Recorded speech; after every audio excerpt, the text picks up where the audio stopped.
I mean, you've gone through it yourself. Yeah. You go through doctors, you go through specialists, people tell you this is the only option, or they try things, it doesn't work, and they're essentially left to figure it out on their own. Unfortunately, chronic pain is also one of them, because a lot of patients, pain meds eventually stop working and they're left to figure out, okay, what do I do now? I can't just live like this for the rest of my life. Chronic pain is obviously a big thing, but even fibromyalgia, like chronic fatigue syndrome, obviously toxic mold, and then there's more complicated conditions like neurodegenerative conditions that we're dealing with too.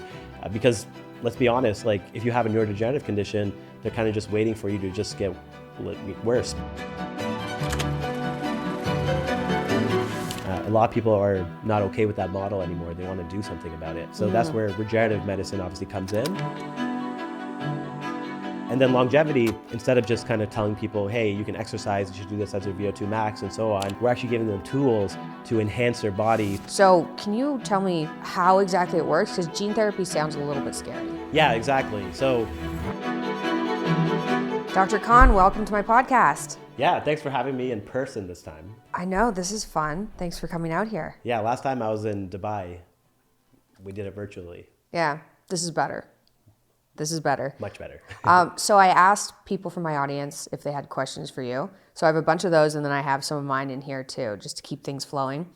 But first question, highest kill to death ratio on Halo? Yeah, so I guess they watch your dad's Daily Wire and my autobiography. So for people who don't know, I was a champion, a world champion in the Halo 1, the original Halo 1 series on Xbox. Back then, though, to be fair, there was a lot less competition. That's hilarious. I think I mean I don't know how to answer that, but I think in general my ratio was probably like 5 to 1 on average. I don't know what that means. It basically means like it's called a killing spree. They would know what that means, but essentially for every 5 people you kill, you die once. Ah, okay. Wow. But you decided to transition into regenerative medicine. As cool as that was, I was like, I need to. Actually, it wasn't just the nerdiness. It was more just I actually wanted to do something meaningful. So that's what got me into medicine. When you're 18, I mean, you're just kind of like naive, and you're like, how do I help people the most? And obviously, you think being a doctor is the best way, which is awesome. But now the reality is, being a doctor is just a small piece of the puzzle, because I think, as you and me have talked about, a lot of this is scaling the technology and building businesses to help more people. Yeah. So since last year, since you've been making the rounds for podcasts. I've seen you with a whole bunch of like celebrity type people. And so what are people asking for that you do? Yeah, it's a whole spectrum, because there's, I would say, 2 main categories. Let's say one is like orphan diseases, and then the other is just like longevity and anti-aging. So orphan diseases, what that means is essentially conditions that are not being addressed by our medical system. So, I mean, you've gone through it yourself. Yeah.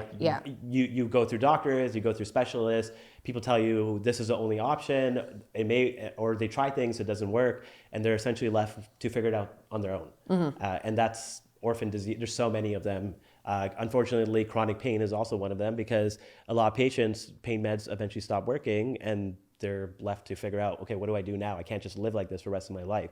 So a lot of them, chronic pain is obviously a big thing, but even fibromyalgia, like chronic fatigue syndrome, obviously toxic mold, and then there's more complicated conditions like neurodegenerative conditions that we're dealing with too. Because let's be honest, like if you have a neurodegenerative condition, they're kind of just waiting for you to just get worse, and the medication just is for symptom management. A lot of people are not okay with that model anymore. They want to do something about it. So that's where regenerative medicine obviously comes in. And then longevity is obviously pretty self-explanatory, but instead of just kind of telling people, hey, you can exercise, you should do this as your VO2 max and so on, we're actually giving them tools to enhance their body so they can do more of that for a longer period of time. And obviously that's like the premier one is obviously the follistatin gene therapy, which I'm sure we'll get into. Hey guys, so last year, before I discovered mold in my house causing all my issues, I had my hormones tested on the off chance I was having a hormone issue, which I was. My hormones were flattened, like all of them. They recovered somewhat after moving out of that house, given I got pregnant a month after I moved out, after not getting pregnant for a few years. But I wanted to talk to you about the company I used to test my hormones, Merrick Health. They're my go-to telehealth company for labs, hormones, peptides, physicians that don't suck. They gave me an in-depth look at my hormones compared to what you'd get at a regular doctor's office. You can sign up and choose what you want to get tested or choose some of their panels, and they give you your results broken down and recommendations for supplements, peptides, or treatments that work. They're super easy to work with, very straightforward. You get all your information. I'm a huge proponent of monitoring blood work. I think everyone should do it. My husband's now working with them, my dad, my brother, and me. They do work other than hormone optimization, like cognitive enhancement, hair loss prevention, body recomposition. The complete package includes the same elaborate panel I got myself and actually just redid, so we'll see what it shows now that I'm not living in mold. And with those test results, the Merrick Health clinical team suggests ways to optimize hormones. To get the exact same panel and medical oversight I got, click the link in the video description or go to merrickhealth.com/Mikhaila and use code MP to save 10% at checkout. Highly recommended, pinned in the description. I hope you guys are enjoying this episode. Yeah, let's actually start off with that one. So you're gonna give that to me. My husband's already taken it, and from what I've seen, he's definitely more muscular. He says he can lift like more weight for longer periods of time. And I was kind of worried about it because I'm always worried about any type of intervention. And follistatin I didn't understand very well. So can you tell me how exactly it works? Because gene therapy sounds a little bit scary. Yeah, exactly. So instead of thinking this like a gene therapy, because that word has a lot of connotations behind it, just think of it as a delivery system to increase your follistatin levels back to when you were younger. And follistatin is a naturally occurring peptide in your body. And as you get older, the levels decrease, just like many peptides in your body do. Mm-hmm. So we're just restoring something back to a normal level. And why follistatin? Yeah. There's many reasons. Number one is very safe. So that was probably the biggest reason why our team chose to make that the first target. Even if you overdose on follistatin, it's not going to do anything. It's meaning it's going to just saturate the receptors, and there's no real side effects from that. The worst case scenario is it doesn't work because it's been around for over 20 years. It's not a new molecule. It's been discovered for a long time, but the kind of the breakthrough was to get it to stay in your system, because follistatin as a peptide has a half-life of 90 minutes. Oh, okay. So the peptides that you can, like, if you Google follistatin, yeah, you can buy it off up, like anywhere, but you'd have to inject yourself like 10 times a day and wake up in the middle of the night for you to keep your levels steady. And that's obviously not practical. Mm-hmm. So that's why no one really prescribes follistatin, and no one really uses the online ones, because the half-life is just way too short.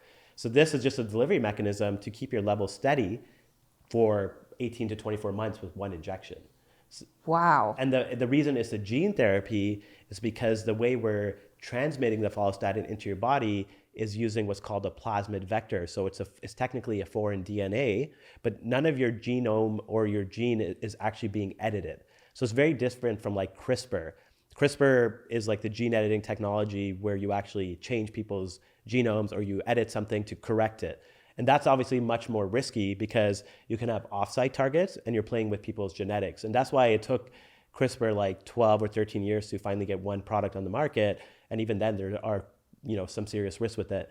So whereas what we have is basically just, we inject it into your arm and the local tissue there is now transformed or genetically modified, but your whole body is not genetically modified. You know what I mean? Like it's essentially just the local tissue there now is secreting the follistatin and bringing your levels back up to a more optimal range, basically. Okay, so like, correct me if this is wrong, but for a plasmid vector, does that mean this little tiny like blob makes its way into your mitochondria? Is that where it goes? Yeah, well, nucleus eventually, yeah. Okay, cool. Yeah, exactly. Cool. Yeah, that's what it does, exactly. But it doesn't edit your genes. No. And it just makes its way in there because it's a plasmid vector. Okay, and cool. the plasmid vector, the beauty of it is derived from E. coli, but there's no live bacteria. So there's no risk of like getting like infection or something like from viruses, viral vectors. And then the other thing is it's non-immunogenic, so you don't have to be on immunosuppressants. So because there are viral gene therapies out there that have even follistatin viral gene therapy, but there's risk with that. And I think, and the other thing is it's not reversible. If you take a viral gene therapy, you can't reverse it because it's a virus. What's an example of that? So like it's called adeno-associated viral vector, like AAV. That's like the most common vector for viruses. And there's actually... Why would somebody take that? Because they don't think there's any other option out there. But, oh, okay. But the reality is now with the plasmid, it's such a better technology because it's non-immunogenic, it's reversible. Because it's of E. coli origin, you can just take a tetracycline and it's a kill switch. So let's just say for whatever reason you want it out of your body, you just take this antibiotic and it's out. So it has a safety mechanism built into it. Whereas viruses, there's no safety mechanism. So if you want it out, you can't get it out. And it's not repeatable either. Eventually it'll stop working and that's it. Whereas this one can be repeated as many times as you want, like every 18 to 24 months when it wears off. So it has those safety features that really separate it from other vectors out there. Not to mention, for people who haven't heard of vectors, like the vector that was probably the most common talked about in the last couple of years was the lipid nanoparticle vector, which was what was used for COVID. Yeah. And the problem with the lipid nanoparticle vector was that it can also have off-site targets and it's immunogenic. So it can stimulate your immune system aside from just the mRNA signal that they're trying to use to kind of vaccinate your body. There can be off-site effects. And that's why I think we maybe didn't fully understand that when it came out. But now we're obviously seeing a lot more people have adverse reactions. And I've seen that clinically too, obviously. Like, and if I've literally had patients who never had any issues and then they got the vaccine and it just stimulated their immune system.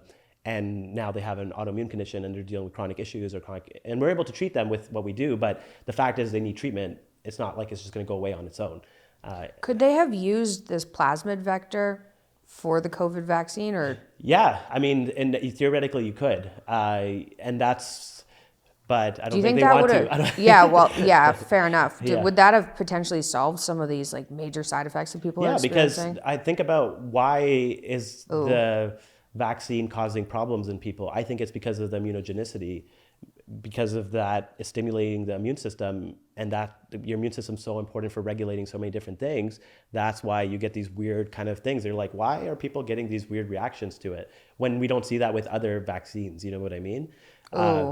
And I think the other thing obviously is the purification process. Like, how do you actually purify it so that what's called the DNA fragments from how you synthesize it and create it are all filtered out. And there's been studies now published showing that the DNA fragments in the mRNA vaccine was higher than the allotted amount recommended by World Health Organization.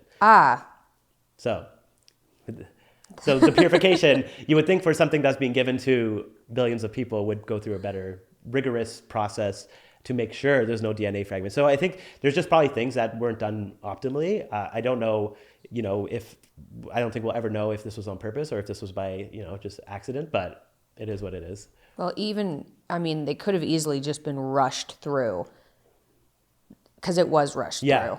Yeah, exactly. And maybe they didn't have the checks and balances that they should have. Yeah. Oh, that's so unfortunate. So are you treating people for vaccine injury? Yes. Successfully? Yeah.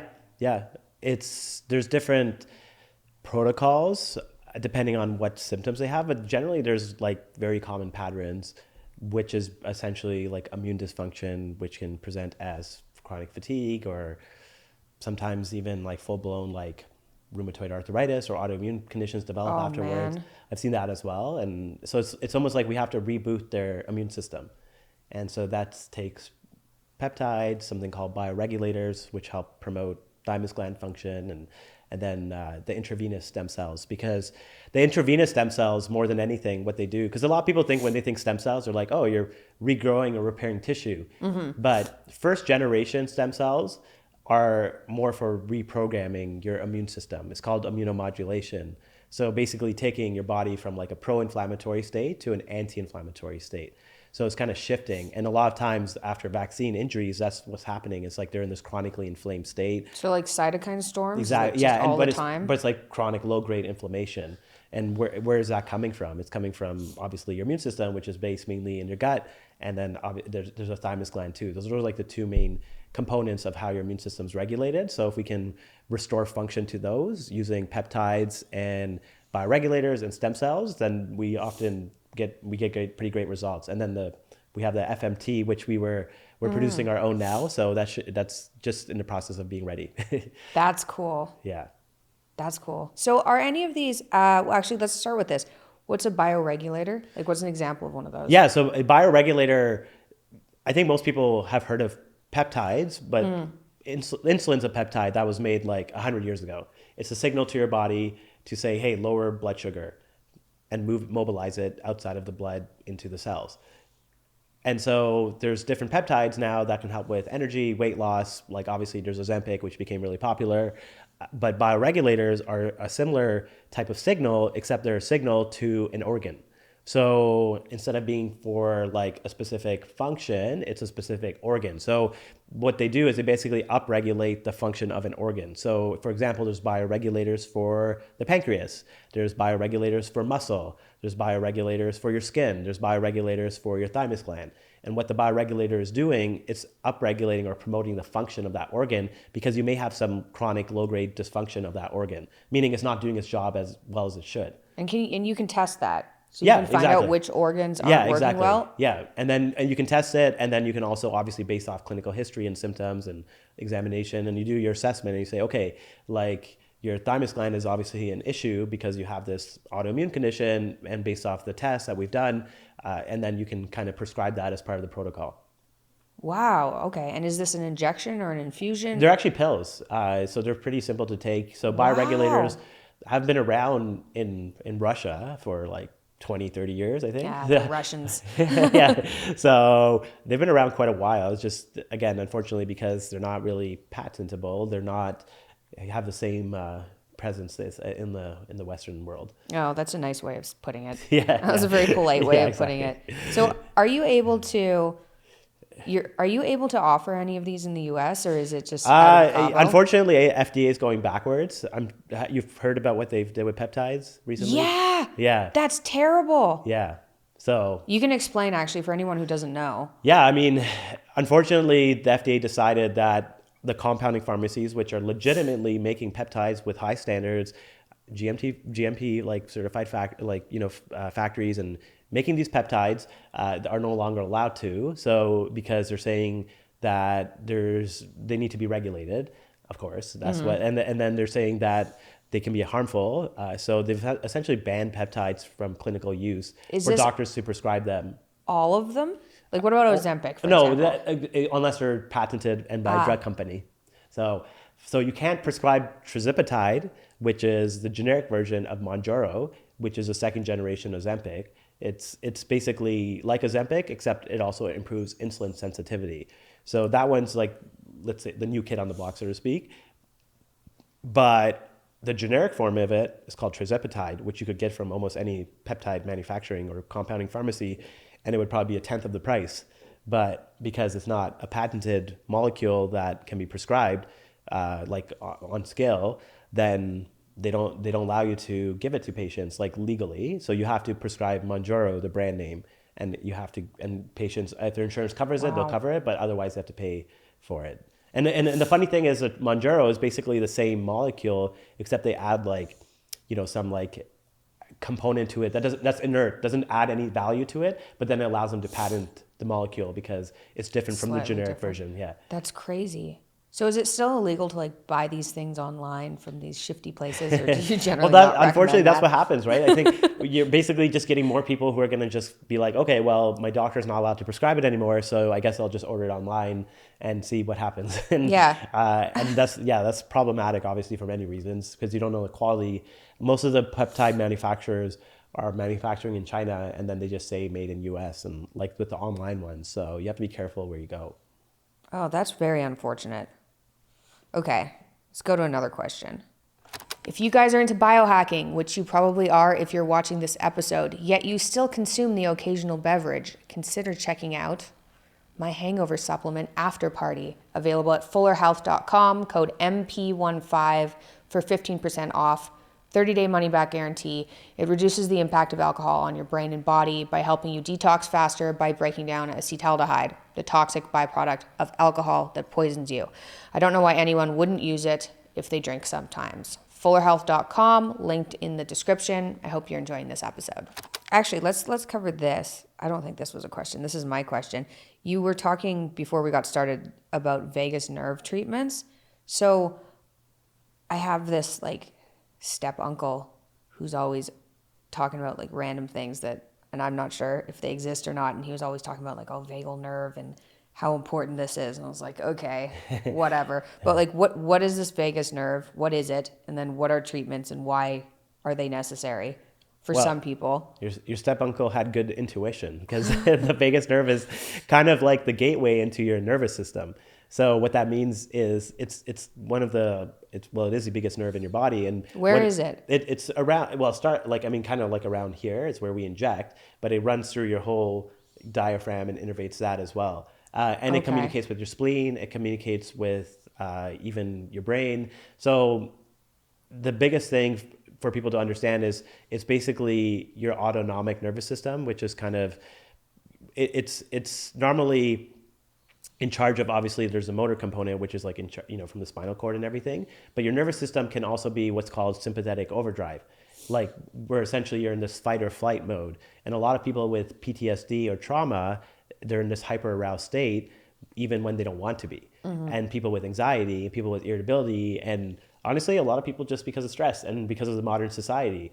And the other thing too is like, it can be sometimes a situational, right? Like it could be even performance-based anxiety where you don't want your nervous system to get all anxious but certain things are associated with it. And so it's almost like automatic.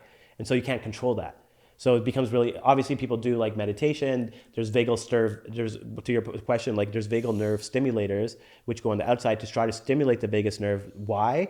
Because the vagus nerve goes to your parasympathetic nervous system, which is like the relax or digest system, basically helps to calm you down. So sympathetic is fight, and then parasympathetic is relax. And so what we're doing is we're trying to put this back into balance because it becomes dysregulated. So this is on too much and this is not going on enough. So it's like you can't relax properly. And a lot of this can be because of adrenal dysregulation as well, where your cortisol is all messed up, and that can be a contributing factor. But they're kind of intertwined because a lot of times people get their cortisol regulated, but their nervous system is still like a problem. So it's not just hormones, it's the nervous system too, which is a low-hanging fruit. And so what we do is we basically just inject exosomes and peptides into the vagus nerve, and then there's something called the stellate ganglion, which feeds into the sympathetic nervous system, and we use anesthetic, so it's called a block, but we also inject peptides, so it actually modulates and changes the signaling. Because the stellate ganglion block has been around for forever. Like it's called SGB block, and it's covered by most insurance companies now, and a lot of veterans get it, but it only lasts like 3 months, and then people have to repeat it. So what we do with our approach, many of our patients been over a year and they haven't needed it again. And I've helped young girls with anxiety from like 13-year-olds, but I've helped like men in their 60s who were like special forces operatives. So it's a huge gamut of people who can benefit from it. I've also done it for I had a pro golfer. He wrote us a review, so I can talk about it. So online, his name is Matt Wolf, and he has I think he has one of the fastest golf swings in the world. But he had a lot of performance anxiety, and it was only when he was playing away, not at home in Florida. And so it was obviously to do with just like being away from home and stuff like that. But the vagus nerve injection helped him a ton, and just to calm his nervous system down and be more focused when he's. I want this. Yeah, it's pretty cool. Oh wow, that's interesting. Okay, have you heard of? You've obviously heard of like brain retraining. Yeah. Like I've seen this in a lot of people who have chronic illness where they try dieting and it helps a bit, and they try detoxing and it helps a bit, and they can't calm their nervous system down. This allows for and that's exactly what this is. It's basically a low-hanging intervention that's calming your nervous system down that allow other interventions to work better. Because your body can't, if your nervous system's all jacked up, it's so hard to heal. And the nervous system and the immune system communicate with one another. So there can be chronic inflammation in your nervous system as well, which can contribute to so many other pathologies, right? Like neuroinflammation, chronic pain, neuropathic pain, stuff like that. So like I had Chris Bell, he had like this really bad knee pain forever. And we obviously injected stem cells, whatever. But the first thing we did was the vagus nerve injection. And he said the next day his pain was gone. Oh my gosh. I know. Okay. And he made a video about it. So, but we were just like, I was kind of like, what do you mean your pain's gone? So obviously there's we don't fully understand it yet. That's why there has to be a lot more research done, I think, in this area. But there's obviously this communication between your nervous system and your immune system that's going on. And I think that's why I think it's such a good intervention, because it can help so many people. Did you talk to Dad about this one? We talked about the research we're going to do, which is essentially using it for neuropsychiatric, like PTSD, depression. Yeah. And then we're probably going to do a phase 1, because obviously this is all like, I mean, I have hundreds of, now we have anecdotes, but we need to probably do a clinical trial at some point to show that this is meaningful and like track more data. But we want to do a trial like combining this with like psilocybin assisted therapy or something like that, to show like long-term results of how the vagus nerve in combination with therapy can yield like really powerful results. I want to try this. I feel like part of my immune system overdrive, I don't know, it might just be mold. It might just be like long-term But mold exposure. hijacks your cells in a sense, right? So they hijack them and they prevent them from functioning properly. It's called cell suppression theory. Heard of it? Yeah, I have heard of that. I don't like that, the idea of that at all. I know, but that's what mold is. Mold is a smart, pathogen. So it literally can hijack and suppress your cell functions, hence the name cell suppression theory. And then that can cause all sorts of different dysfunctional cellular hallmarks. Interesting. Okay. I'm probably going to hit you up for the vagus nerve treatment. That sounds worth a shot. Sounds a lot easier than this brain retraining. It's like, I don't want to do that. Well, it's just a lazy way. Well, we It's the lazy way, yeah. We'll combine it with like brain tap. Have you heard of brain tap? Yeah, It's but like- describe that. It's like the headset piece that you wear and has different types of guided therapy programs. So a lot of people will use that to rewire their brain and rewire their kind of mental state. Does that take a long time? It does, and that's the thing. It can take months and months, and this is just like a shortcut, I think, to kind of make those things easier. But like to show you like how dramatic this can be, I had a girl just like 2 weeks ago. She's like 23, 24, and she was actually admitted to a psychiatric hospital just before she came to see me because she was so like hyper anxious and like to a point where she was becoming suicidal. And she's been like this for 2 years. And she's tried everything. And then after the procedure, she started crying because she said she felt like relief for the first time in 2 years. Like relaxed? And relaxed. Like 10 minutes after, I was just like, this is crazy. Wow. Okay. I'm going to come and do that.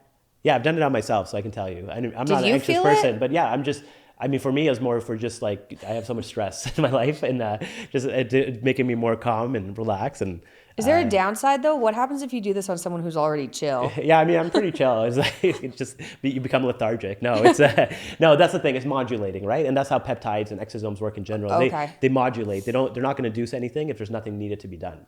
So it's not going to make you like a sloth or something. Okay. I need a lot to make me into a sloth. Although, my wife just had it done too, and she, the reason she's postpartum like yourself, and she, I think postpartum, it can be super helpful because postpartum depression is a real problem. And a lot of times that's based in anxiety and that's based in these thought patterns, and doing a nervous system reset postpartum makes a lot of sense to me. I think this would be a great thing because right now postpartum, they have these pharmaceuticals that really don't do much and they push them because obviously that's all they have to push, right? Cool. Okay. Well, I'm going to do that. That sounds like a great idea. And I don't want to do the brain retraining. I feel like it takes too long. Yeah. I keep looking at it being like, my nervous system is definitely a little stressed out. Yeah. And maybe that's contributing to some of these symptoms, which doesn't mean that they're like in my head. I'm getting like flaring up from like allergens and all these things. But like, why am I allergic to the world? Exactly. We have to build resiliency in your body. Yeah. And the big part of that's the nervous system and obviously the follistatin, and then we'll get you the FMT as well, because I think transplanting new bacteria into your gut makes a lot of sense, I'm sure. Yeah. Oh yeah, for sure. I did that though. At Taymount, right? Yeah. I did that at Taymount, and then they can send samples, and I did them at home. And I think I was just too damaged. I also think my gut was too permeable for it to make sense. Right, and that's where it's reducing inflammation with the follistatin. IV may be a good first step to repair the lining, and then do FMT after. Cool. Okay, great. Okay. So people asked you about beauty treatments, and I know that you're delving into that. Okay, so what do you guys offer? I'll make a disclaimer, which is my passion is not beauty, but it was a necessary, let's call it evil, because so many people ask about it. And so I took it upon myself to learn. And I learned from 2 plastic surgeons, one in Switzerland and one in Japan. And both of these people have been doing stem cells for cosmetic purposes for 10 years. So they have tons of experience, and they're plastic surgeons and they're cosmetic doctors. And you're probably wondering, why are surgeons doing this? Because they've seen great results and they don't have to cut people open. So there's a reason why they're offering it to their patients. And the cool thing about, so essentially your skin is aging just like the rest of your body is aging as time passes. And of course, Botox can help in the acute setting, but it's not doing anything to slow down the aging process. And what causes your skin to age? It's similar processes as anything else in your body, which is there's 10, maybe arguably like 12 hallmarks of aging now. So I'm not going to list all 12 of them, but but let's list a few of them, like mitochondrial dysfunction, senescence associated secretory phenotype, SASP. This is a long word, but it basically just means chronic inflammation. Stem cell exhaustion, where stem cells become exhausted and they can't repair as much. Oxidative stress, gut dysbiosis. So, and then just telomere attrition, there's all these other ones. But essentially, they're just all these hallmarks that are consistent in almost every chronic disease. Because aging is the most complex chronic disease, and there's a huge investment of research going into solving aging. Because if we can solve aging, we can actually treat a lot of chronic illness, because aging is the most complex form of it. And the hallmarks that underlie aging also underlie how your skin ages, why you start getting heart disease as you get older, why you get neurodegenerative conditions as you get older. They're all the same, like underlying similar dysfunctional patterns. So in the skin, if you understand now, okay, it's because mitochondria aren't functioning well, it's because you get this chronic inflammation, you get all these free radicals that build up from sun damage and exposure. So what can you do to actually target those mechanisms? So that's what we're going after. So it's not like we're just trying to say, okay, make the skin look good and come back in 3 months. We're trying to not only slow down signs of aging, but it may not be like, because some people expect like, oh, I'm going to get the facial and I'm going to look 10 years younger. Like it takes time, but the biggest thing is it's going to slow down the skin aging process, which is to me, which is the big, like as someone, I'm a big believer in prevention, and obviously like, why not make your skin healthier and slow down the signs of aging if you can? Especially if that's something you're interested in. So what we use, and this is, again, I learned this in Japan, is we have something called, there's different type of exosomes, because there's so many places doing exosomes now. And exosomes, for people who don't know, is basically the growth factors, the cytokines, and everything that is like the soup the stem cells grow in, and they can reduce inflammation. But the problem is you have to have specific type of exosomes. So let's call them second generation exosomes. So instead of just being like exosomes from like, amniotic fluid or umbilical cord, we can actually get exosomes that are derived from skin cells now. So that's what we're using for the face now.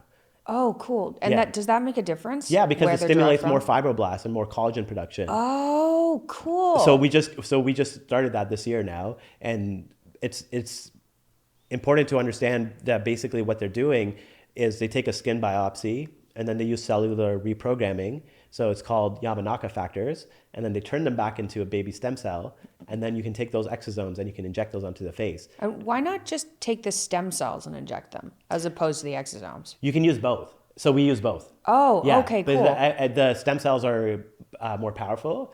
So they're in combination with exosomes. That's what we do. And we use like 30 million to 50 million stem cells. Because the dosing is important, because there's lots of clinics in like Beverly Hills and all these places being like stem cells, but they're not using true stem cells because it's illegal in the US to use culture expanded stem cells where they're grown. But that's what they're doing in Switzerland and Japan. And they've been doing it for so long that they know that results usually last between it can last up to 4 years, but I usually tell people 2 to 3 years, which is a pretty long time for like a 1 hour procedure. So it's not like you have to come back and do it all the time.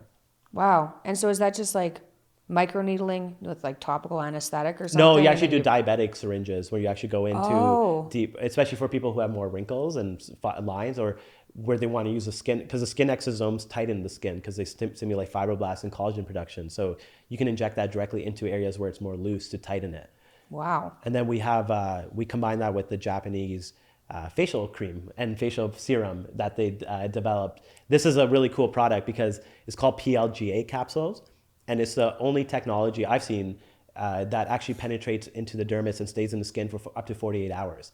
And Japan has done, I mean, I think people who know that Japanese and South Koreans are probably the best when it comes to skincare because they put so much emphasis on that stuff. Mm-hmm. And they've done studies, they took 10 years to develop this product, but they actually have the growth factors from their stem cell medium, and they're able to put that into a powder form and into a serum form.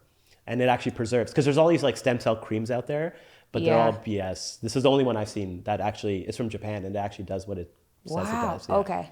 I bought a bunch of stem cell stuff like last year from this company that had like, they didn't have very many ingredients in their products. And I was like, I like that. Yeah. I understand all these ingredients. But it's unlikely the growth factor. No, medium. Something? You need a conditioned medium. And that conditioned medium is the Japanese, it's their proprietary technology. So I don't think anyone else in the world has that, as far as I know. So what I'm using is just fake? Probably not doing anything. Yeah. Oh, okay. I'll get you the good stuff. I don't think it's doing anything. Yeah, I'll get you Okay, very cool. Okay, that covers beauty. Before we got started, you mentioned a Klotho peptide or something? Oh yeah, Klotho. Klotho. Okay, what is that? Yeah, so we explained follostatin. Yeah. So Klotho is the same vector, so meaning it's a plasmid, and it's also can be injected subcutaneously or intramuscularly, and it's going to increase your Klotho levels back to like an optimal range when, like, let's say when you were younger. And as you get older, Klotho also decreases. So what does Klotho do? It helps protect against neurodegeneration, and it can help protect against kidney disease as well. And it also de-ages your body, meaning it's also anti-aging, similar to follistatin. Like the follistatin, the clinical trial we did, which is published now, we had on average 11 years biological age reduction for people over 60. And how are you testing that? A true age diagnostic. Wow. And they're pretty good, but like they're not perfect. I think we're considering switching to this company called Generation Lab, which uses something called biological noise. It's a bit more complicated, but I think their tech seems like it's the best from what I've seen. Is that measuring telomere length? Or that's just one marker. The problem is Okay. telomere length isn't like, it's not the most accurate representation of how your body's aging. And plus, like it's you have to measure different organ systems. And that's the key to it. And that's what Generation Lab does. So that's why we're probably going to be working with them. And they're a group from Harvard, and they're really bright people who've come up with this cool technology. So I'm excited to start using their testing for our new work we're doing now. But basically, follistatin de-ages your body, let's say on average 11 years if you're over 60. And then if you're like our age, it's still like 5 years. So it's still pretty decent. But Klotho is similar. It de-ages your body a similar amount. But instead of giving you energy and strength, it can potentially make your memory better, focus better, and it can help with maybe even increase IQ. That's one thing we're going to track. That would be nuts. Your dad suggested to use Raven's progressive matrices. Yeah, so we'll use that in the clinical trial, which starts in March. Wow. Yeah. So is that cumulative? You could technically take follistatin and then exactly. take this other one. Well, that's the whole 10 point. years. Exactly. Well, you'll be good for 18 to 24 months, and then you just repeat it. So the whole idea is you come to our clinics, you do these different cell and gene therapies, you're good for like 2 years, and then you just come get them as you need them. Wow. Has Bryan Johnson done this Klotho? What is it? How do you spell it? Klotho. Okay. Has he done that one? He is eager to get it. Okay. Yeah, he did I'm sure people know he did the follistatin because he talked about it. Yeah. And he showed his blood test, he showed the benefits of it. So obviously we got a lot of exposure from that, but I think he's a little bit also, I think he's a little bit extreme, obviously, with his approach to longevity, but yeah. But Klotho, he's excited for it, and so are a lot of people. We're also going to be looking at Klotho because of its benefits for kidney. We're going to combine it with intra-arterial stem cell injections right into the kidney. Wow. Okay. And with these stem cell injections, when you inject them, can you see, is there any way to actually measure any tissue regeneration or anything like that? Yeah, we do ultrasound. So for example, if you have like a tear in your shoulder, we can do an ultrasound before and after, and we can actually see the tissue regenerate. We see that all the time with tendons and muscles, cartilage as well. But the key to all this is second generation stem cells. So second generation stem cells is what so like we talked about second generation exosomes. So second generation stem cells is the same technology. I like to just say Yamanaka stem cells, because I think it's easier to remember than induced pluripotent stem cell. Yep. Yeah, iPSC as it's called. But Yamanaka stem cell is the guy from Japan who won the Nobel Prize for cellular reprogramming. So basically, taking any cell in your body and making it into a baby stem cell, that's called Yamanaka stem cell or induced pluripotent stem cell, iPSCs. And the iPSCs, I think for a layperson, just remember this is second generation. Why is it second generation? Because you can genetically engineer these cells to target specific tissue. So instead of just being like umbilical cord stem cells, you can create like beta islet cells for the pancreas. You can create neural progenitor cells for dementia. They've already done Parkinson's trial this year, it's published, iPSC-derived dopamine-producing neurons. Ooh, that sounds like fun. And it actually put patients in remission because they transplant them and they actually engraft and regrow new neurons. And they actually help patients with Parkinson's long term. So this is what we're developing right now. We're working with the company and we're developing different iPSC cell lines. So this is going to be second generation, and that's going to be, like you said, actually repairing and regenerating tissue more so than the first generation because they actually have more engraftment. And I think the biggest thing for people to understand about iPSCs is that because they're like embryonic, they can the risk is they can grow into tumors. So that's and there's a 1% chance of that. And so the cell lines that we have, they're genetically engineered, and this is a patented technology. They're gene edited to prevent tumors or uncontrolled proliferation. And that's the technology we have that's unique, I would say, compared to other companies. So our iPSCs will not cause tumors because they have this gene edit in them. Oh, that's good to know. Yeah. So are you using the same technology in the infusions? Yes, we're switching over. Right now, we're still using umbilical cord, what are called early passage stem cells, which means we minimize amount of replication. So we minimize it to 3 passages, which is important because like a lot of stem cell clinics are doing like 6, 8, 10. And it's called replicative stress, which means you grow it too many times. It makes the cells more damaged, more vulnerable, and they can actually become senescent. They don't survive and they can cause even more harm. So our cells are early passage, but we're switching over probably by the fall or so that we'll have the second generation ones. Yeah. Wow. This is so cool. Who are the people you see the most in the clinic out of curiosity? Are they like from a specific area or is it mostly Americans? Yeah, I mean, now it's mainly Americans. I think, I used to have, obviously being from Canada, it was a lot of Canadians, but it's definitely switched over in the last like year, I would say, because America, obviously the population is much bigger and there's a lot of people who are self-educating themselves but a lot from Europe too. And even Asia now and all over, but most common is obviously, I'd say chronic pain. That's still like really the bread and butter of what I do. Yeah. Okay. Well, that's nice that you can give people relief from that because that is awful. It is. Yeah. So mom actually did your stem cell therapy. Yeah. And she did, you correct me if I'm wrong, but did she get the infusion and injections into her joints? Yeah. Yeah. And she told me, because I was like, did it do anything? Like, did it work? And she said she was gardening again. She hasn't gardened in like 10 years because she had really bad arthritis in her hands and the diet put it into remission, but like the damage had been done. Yeah. Yeah, had been done. Yeah. And that's the thing. I think there's like a lot of functional med doctors out there who are just like, oh, you can fix everything with diet. It's not, there's a reason why I have a job. I think there's certain chronic diseases that need a bigger impact to change like the physiology. And then you can do a layered approach where things amplify each other. Like, yes, diet, exercise, sleep, stress, all that stuff is great, but sometimes it's not enough to get rid of everything. And so what we do just kind of helps people to get over the kind of hump.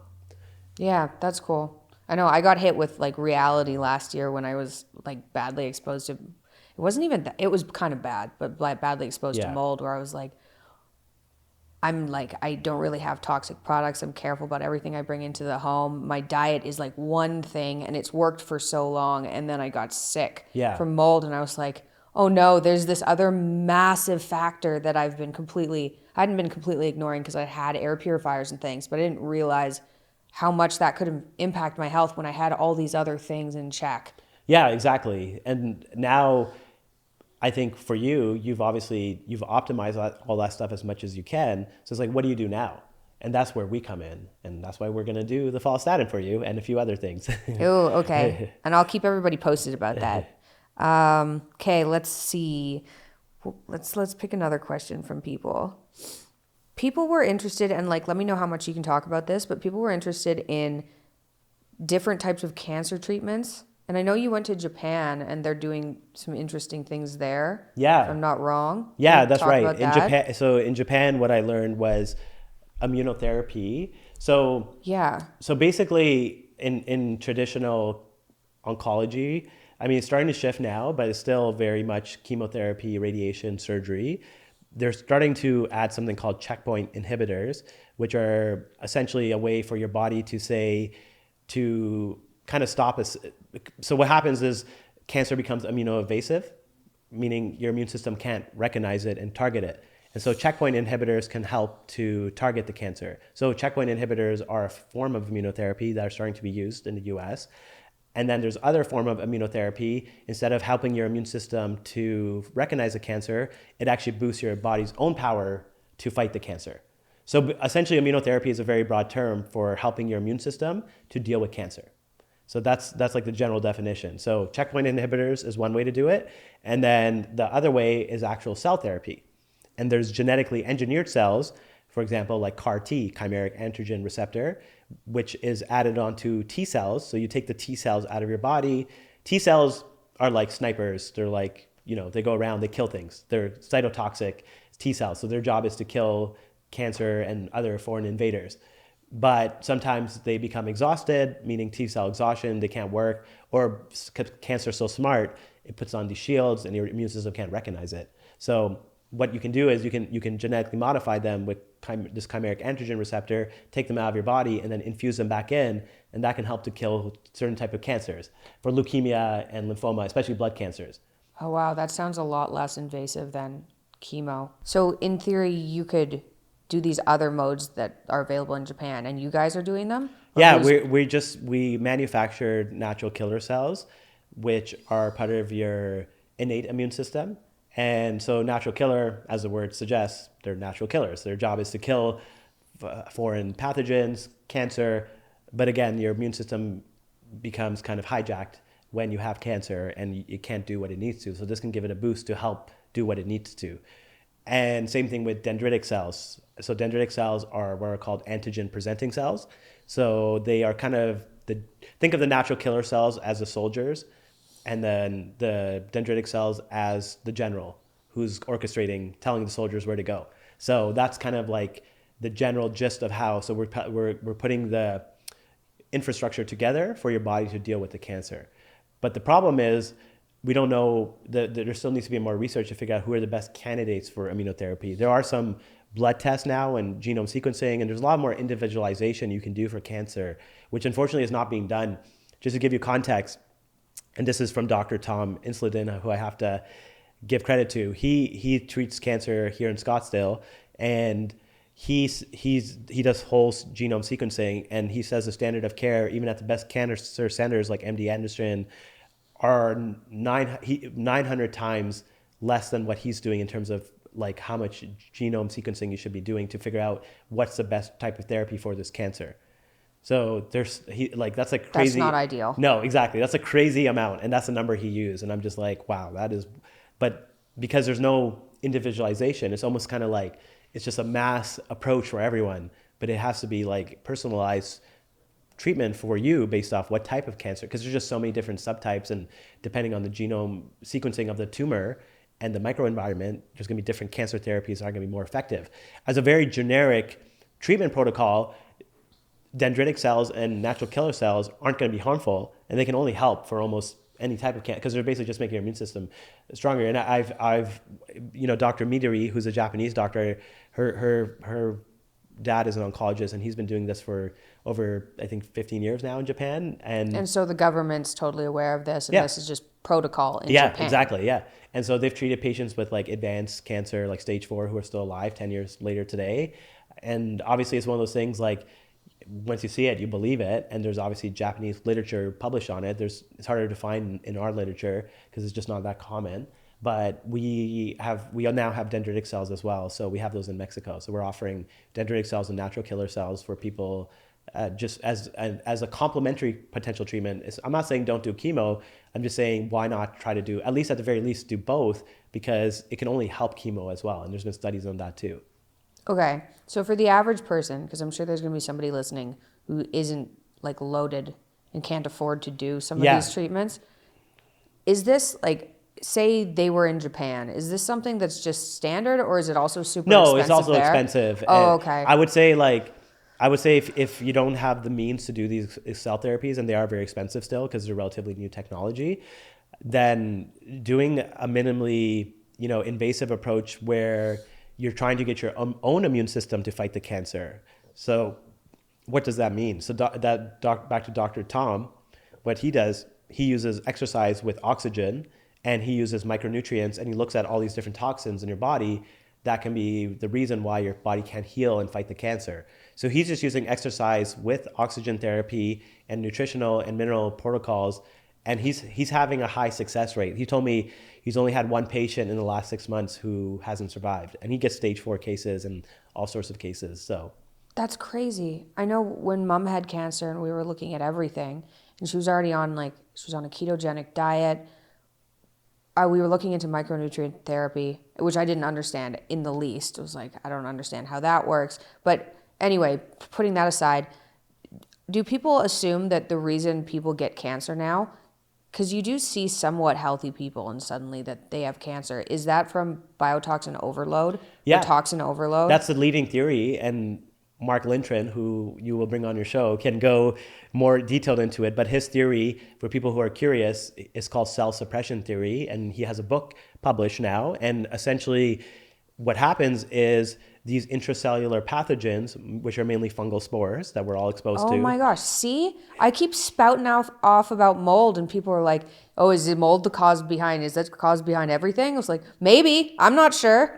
She's not wrong. It's actually a contributing factor, most likely in almost all chronic diseases. It's one of those like low hanging fruits, like similar to gut dysbiosis. Like it's so common nowadays where we have imbalanced gut bacteria. I would say fungal spores falls into that category as well, where we all probably have them in our cells, but some of us, because for genetic reasons, can't clear it, or because our immune system becomes weakened over time, then it starts causing issues down the road. So the best way to deal with it on a very high level is just high sweat, like just do high intensity exercise where you're sweating, because you have to physically sweat, and sauna sweat, it doesn't do it. It activates these lipases, which help to mobilize toxins from your fat, and they only get mobilized when you're sweating from physical exercise. Why? Why wouldn't a sauna work? Because it's called hormone sensitive lipase, HSL. It's a lipase enzyme that gets activated that helps to remove these toxins from your fat, but it only gets activated with physical exercise and movement, not just from sweating. Oh my gosh, I haven't exercised to the point of sweating in I have no idea. Exactly. I don't remember the last time I did that. And some people can't sweat. And have you ever wondered why they can't sweat? Well, yeah. Why does that happen? Because it's like a protective. The fungal spores are protective. Ew. Yeah, basically, like they don't want to get out, so it's like it makes it harder for your body to sweat. It's like they're smart. Oh my gosh. Okay. Can you explain this then? So I'm really used to sauning, and I've sauned for a long time because previously it's made me feel better. And I have a sauna here, and I've been sauning because I was exposed to mold, and I was like, oh, I want to detox. I'm not sweating properly. And I've talked to Jordan about this because I've been like, I used to be this pro sauna goer, and just 20 minutes in there and I'm drenched, and it's been 40 minutes and I have little tiny droplets and things. Could that be from being exposed to mold? Yeah. That is fucked. Yeah. They're smart. They're smart little. Oh my gosh, that explains it. Okay. Yeah. So we got to get you a sweat. We'll get you a sweatsuit. What is that? It is what it is. You wear it when you work out and it helps you sweat. And you can order it online. Oh my gosh. Okay. I'm glad we did just the podcast just for that. Because this sauna thing's been weirding me, really weirding me out. It's I don't feel like they're working as well. And I'd heard people talk online oh, I can't sauna. It doesn't make me feel good. And I was like, well, maybe you should just suck it up and stay in there longer. I don't know what's going on. And now I'm one of those people. I didn't know what was going on. I was I'm not sweating for some reason. No, exactly. The reality is there's something. So again, I'm going to keep name dropping Dr. Tom because he's a world expert on this from what I've seen. And he says there's 86,000 toxins now in the environment. 86,000. That's nice. So how can you even, what are we going to do, right? The environment. We can't change modern society. It's already too far gone. So all we can do is build resiliency and try to do the right tools so that we can deal with these toxins. A sweatsuit. Sweatsuit. I hadn't heard of that. Yeah. That seems very useful. Yeah. And it's not sauna or infrared technology, or is it kind of infrared? No. I think it just helps your body to sweat more. I don't know the exact mechanism. Okay. But yeah. I'm going to look into that. That's cool. Wow. Okay. And then you talked a little bit about how expensive, and I had tons of comments about these are so expensive. How do normal people afford this? But can you talk a little bit about the price of stem cells and? Yeah, I mean the price is actually cheaper than when I came on last year. Yeah, So that's progress, right? I think last year we said it was $25,000 for an IV, and now it's 15 to 20. So, Yeah, and why is it going down? because the manufacturing is improving. So we're able to use something Cool. called bioreactors, where you can grow more stem cells at a cheaper cost. And it's gonna, and that's just gonna get better. Now, I think in another year or two, once we have the second generation ones, and those are at scale, then those ones will be the expensive ones for, like, let's say celebrities, pro athletes, people who have more money. And then the first generation will be even more affordable. So I think it's only gonna keep getting better. And I think the best analogy, now that I think about it, is like those, do you remember those plasma TVs, but when they first came out? They were like, some of them were like $50,000 or $100,000. Like, now you can get them for like $500. Yeah. So it's like, this happens. This is the technological innovation, but there has to be early adopters who are willing to say, okay, yes, there's a selfless component of saying, okay, I'm willing to do this because I can afford it, and it's going to pave the way for more people to do it in the future. And I think that's the mindset of a lot of the people I have. I know, obviously a lot of the celebrities and people I treat, that's kind of their mindset too, is that they know this can, exactly, because they know this is going to help humanity down the road. Similar to how electric vehicles, like Elon Musk, when he had to get Tesla in 2010, he gave it to like Leonardo DiCaprio, like Tom Cruise. Like he just like, take a free car because he wants them to just drive it and promote it. But the car back then was pretty crappy. Like, it didn't go very far. It was just a bunch of batteries taped together. Like, it was but the technology improved and it paved the way for better technology. And I think that's the same thing with cell and gene therapy. So gene therapy already, like, yeah, again, it is expensive right now, but I believe in like 5 years, the follistatin will be probably like a fifth of the price. Oh, wow. Yeah. That's really cool. Where have you been? Because you've been around talking to doctors and seeing what like the most cutting edge therapies are. Where in the world have you been, do you think, that's advanced the furthest? I mean, in my space, definitely Asia. Like, I think China, Japan, and even South. I haven't been to South Korea yet, but I'm planning to go this summer. Are that's fun. probably the leaders when it comes to tissue engineering, cell therapy, and gene therapy, and like really moving this field forward more from a clinical translation side as opposed to just research. Like, I think US still has and Canada too has some of the best and brightest scientists, but the problem is our regulators don't allow for a lot of the stuff that we're actually making this amazing breakthrough science on, because they're so strict and stringent about what can be done. When I don't think it's, I think the Japanese model makes so much more sense to me, which is saying that, okay, we have a regulatory framework and we know that these things are safe, they're very unlikely to cause harm, and they have a lot of potential benefit. So why don't we allow them for people who want them? It's very logical to me. And that's why stem cells have culture expanded stem cells, which are the ones that are manufactured and grown for like 3 or 4 weeks, which are illegal in the USA, have been around in Japan for 10 years. So I think it just makes you question, why are the Japanese doing this to like such a large scale? To their own population. Yeah, exactly. And whereas here it's like, well, do we really want people to get better, or who's controlling the regulatory bodies, right? Yeah. Is it just the pharmaceutical companies? I mean, I think Dr. John Abraham, he was on Lex Friedman's podcast, and he has a great, he has, if people who really want to dig into this, it's an hour and a half long, and he has a book called Sickening. But the gist of it is, I'll give you the high level summary. Pharmaceutical companies there's something called a revolving door, which is like big pharma the people who are CEOs and executives there often go into FDA, go into SCDC, and they kind of just like revolve around those different places. So insiders from the industry are going into the regulatory bodies. So who are they going to help out? They're going to help out their buddies that they know, right?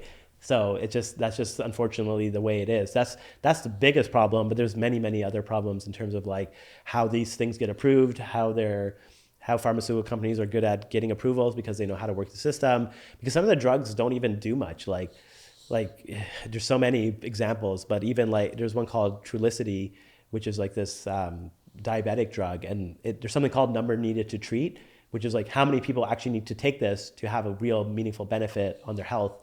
And like number needed to treat was something like 327. That means 327 people. So if you give it to 1,000 people, like three people will actually benefit from it. And this is FDA approved, and because they were just able to do like, just have a large enough sample size to make it statistically significant, and like just, they know how to work the system basically. And John Abraham, he really talks a lot about that. Abrahamson, or his book is called Sickening though, but it's a really good eye-opening topic. That sounds like somebody good to get on too. That's awful. That's awful. I feel like when you grow up, especially when you grow up in Canada, at least when I grew up, I was told that we had the best healthcare system in the world over and over and over again. Best in the entire world. And then when it really came down to it, when I needed surgery, like now, it was like, oh, this is terrible. And they're like, yeah, you might want to go to India. We were literally considering it. We had a visa booked to get me an ankle replacement in India because there was a 3-year waiting list in Canada. And I was like suicidal with pain. India. And I was like, okay. Well, I thought the same thing. It's funny you said that because that's what I was like. Oh, I'm so lucky. I get to go to a Canadian med school. I'm going to I'm getting the best medical education in the world, and honestly, a lot of my colleagues still think that, and that's probably part of the reason why they're not really understanding what's happening in medicine, because they think they've already learned everything there's to learn, and what they need to learn is being distilled from a very specific lens of guidelines, and those guidelines are coming from specialists, and those specialists have ties more often than not to pharmaceutical companies because they're the top tier specialists and they always get poached and recruited by these pharmaceutical companies. And so the guidelines are essentially just a reflection of a bunch of specialists who might be the top in their field, but unfortunately they have their own biases. And so if you actually look at it and you start going outside of the guidelines, then you're considered not doing things that are standard of care. And then that's where it becomes hard for a lot of doctors to be like, so obviously what I'm doing is not standard of care in Canada, but in other countries it is. And in other countries, people are benefiting. Plus, for me, it's always a discussion now with my patients. I offer them, I'm like, okay, you can get a hip replacement, or you can try this stem cell procedure. These are the success rates. This is the pros and benefits, and you can decide. Most of them rather do the less invasive procedure that can potentially have the same outcome. Yeah. Why not? And why shouldn't they have that option? And the fact that they have to travel outside the country to do that is kind of baffling to me, but that's the current state. So let's talk about joint replacements for a second. How far gone is a patient that you've seen that's recovered? Like for me, just to give you an example, like when I got my hip replaced, there was no cartilage and it was bone on bone and the bone was starting to break down. So it was at that point. Yeah. Can you resolve something that far gone, or have you seen that? Or is it like before that? We have had cases with that, and now especially because we just got hydrogels. So hydrogels, I think I talked about them last year, and now we have them finally. So we have the first generation of hydrogels, which is essentially a scaffold in which the stem cells are embedded into. But this hydrogel specifically is really cool. It's a company in Portugal, and what it does is you can inject it using just a regular syringe, so you don't have to do surgery. But then it cross-links once it goes inside, so it forms this like scaffold mesh. How do you know where to put it? Just by the injection? Yeah, we use ultrasound guidance to go right into the joint or into wherever we need a scaffold.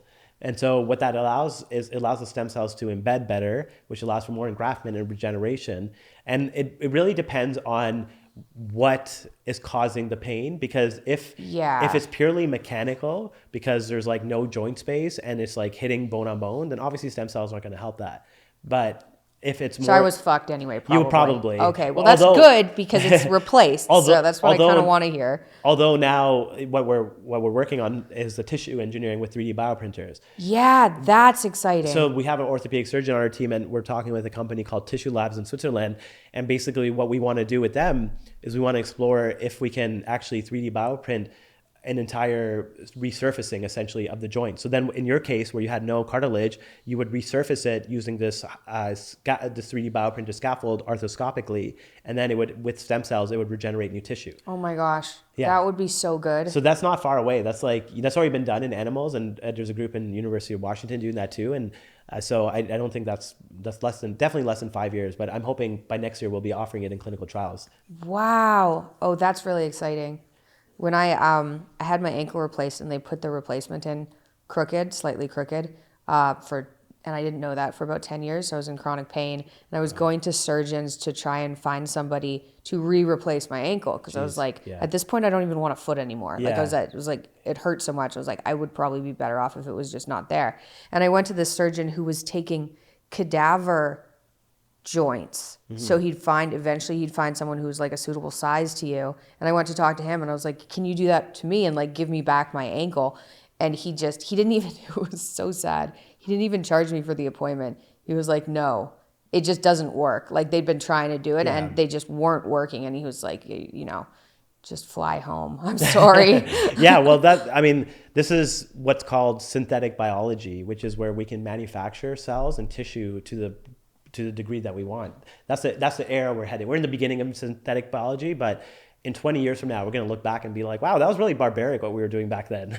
Yeah. So it's just the beginning of that revolution, but it's exciting because obviously there's so much promise in this field. And this is it's literally, there's a whole community of scientists who are brilliant and doing so much amazing work that I know for a fact, I'm very confident that this stuff like joint replacement surgery will be a thing of the past within our lifetimes, like for sure. That's cool. Okay. If that happens, I'm going to get you guys to replace my joints with real oh, right. bone. You could just create Try to go backwards. Bio-artificial, like basically ankle, yeah. Yeah. Regrow you a different ankle. Yeah. Oh, that's so cool. Okay, let's see. What else do I have on here? Oh, this should be an easier question, is what to do to lessen scars.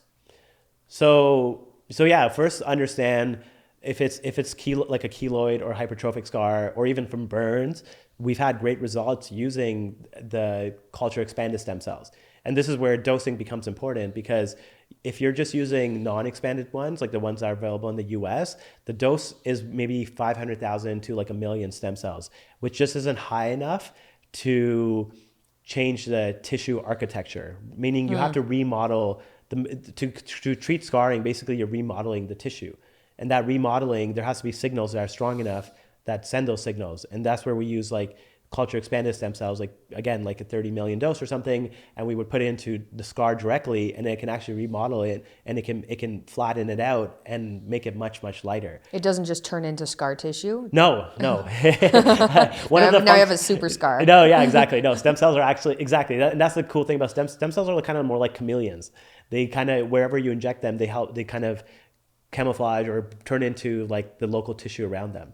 So that's their cool, that's their job. And one of their main effects is anti-fibrosis or anti-fibrotic, meaning it helps with fibrosis or scarring. That's why we can use it even with chronic fibrosis or scarring for different organs. But obviously scarring is no different. And so now that we have the second generation exosomes, we're using that and stem cells together for scarring.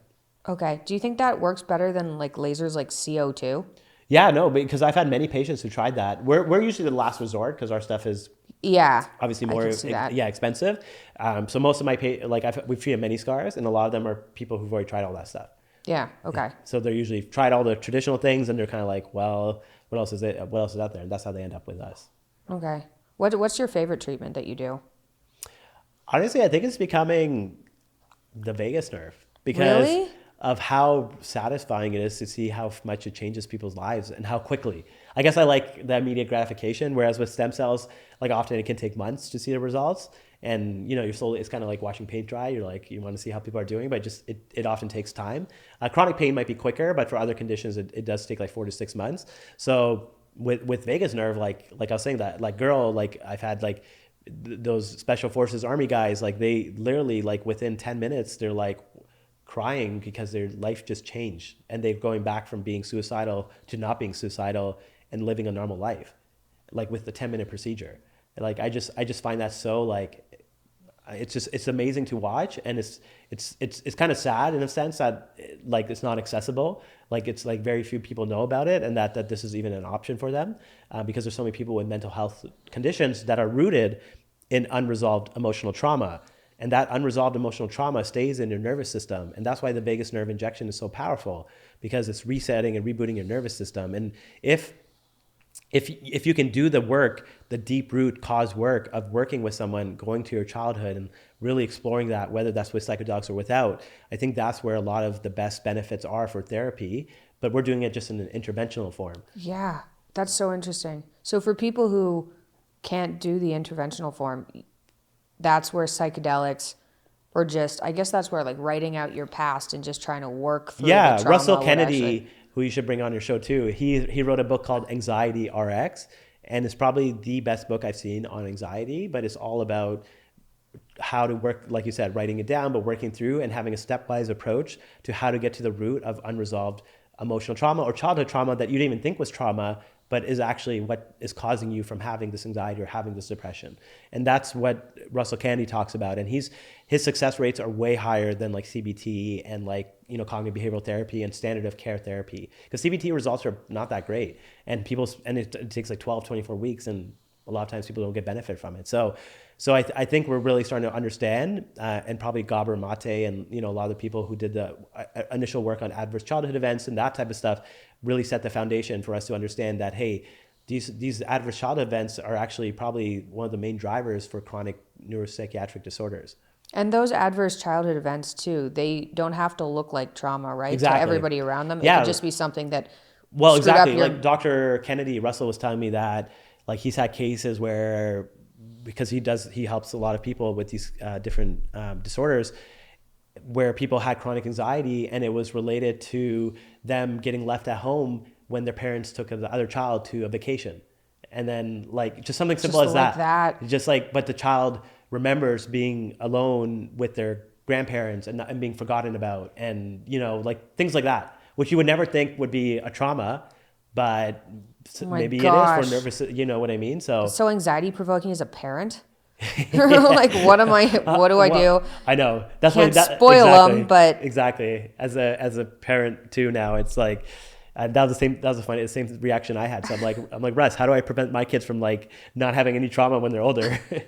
So you gotta be so cognizant of the small. It could be the smallest things, right? And I think that's where communication and really having that emotional intelligence and resiliency and building that into kids is so important. that. Because you can't also keep them safe and not expose them to anything, No. or they're going to go out in the real world and instantly be traumatized. Yeah, exactly.